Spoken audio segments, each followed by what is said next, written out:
গভীর রাতে ভয়াবহ অগ্নিকাণ্ডে পিংলার বরিশায় ছাই হয়ে গেল বেকারি। পশ্চিম মেদিনীপুর জেলার পিংলা থানার বরিশা এলাকায় গতকাল গভীর রাতে ঘটে গেল ভয়াবহ অগ্নিকাণ্ড। স্থানীয় সূত্রে জানা যায়, রাত প্রায় 12:30 নাগাদ এক ব্যক্তি দোকান বন্ধ করে বেরোনোর সময় হঠাৎ পাশের বেকারির ভিতর থেকে ধোঁয়া বেরোতে দেখেন। মুহূর্তের মধ্যেই আগুন বেড়ে যায়। আগুন দ্রুত ছড়িয়ে পড়ে গোটা বেকারিতে। খবর পেয়ে দ্রুত ঘটনাস্থলে এসে পৌঁছায় পিংলা থানার পুলিশ। খবর দেওয়া হয় দমকল বিভাগকে। দমকলের একটি ইঞ্জিন এসে বহু প্রচেষ্টায় আগুন নিয়ন্ত্রণে আনে, তবে ততক্ষণে বেকারিটি সম্পূর্ণ পুড়ে ছাই হয়ে যায়। আগুন লাগার সঠিক কারণ এখনও জানা যায়নি। ইতিমধ্যে পুলিশের পক্ষ থেকে ঘটনার তদন্ত শুরু হয়েছে। বড়দিনের আগে বেকারিতে আগুন লাগায় চরম ক্ষতির আশঙ্কায় বেকারি মালিক।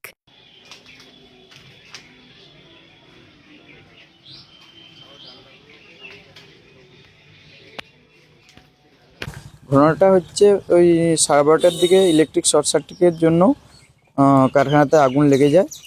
তারপর আমি ভিতরে ছিলাম, তখন বুঝতে পারিনি। যখন কারখানার পাশে যখন সবাই জাগে এবং থানা স্টাফ যখন আসে, আমাকে যখন ডেকে যখন তুলে, তখন আমি বুঝতে পারি। তারপর দেখি না, উঠে সব কিছু মানে পুড়ে ছাই হয়ে গেছে। তারপর ওই কিছু ওই ডালডা ছিল, তারপর ওইটার জন্য বেশি হয়েছে, মানে আগুন লেগে বেশিক্ষণ জ্বলে পড়েছে।